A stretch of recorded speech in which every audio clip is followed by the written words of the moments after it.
What is the mitotic phase of cell cycle?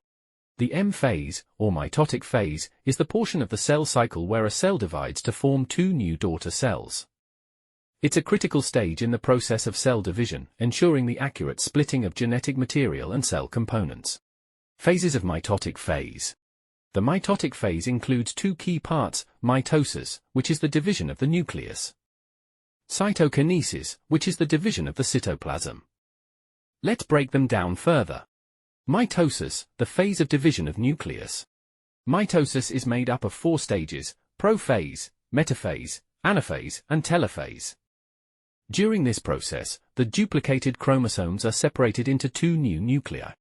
Cytokinesis, the phase of division of cytoplasm. Right after mitosis, cytokinesis happens. This is where the entire cell splits into two new cells. Each daughter cell gets its own complete set of organelles and cytoplasm.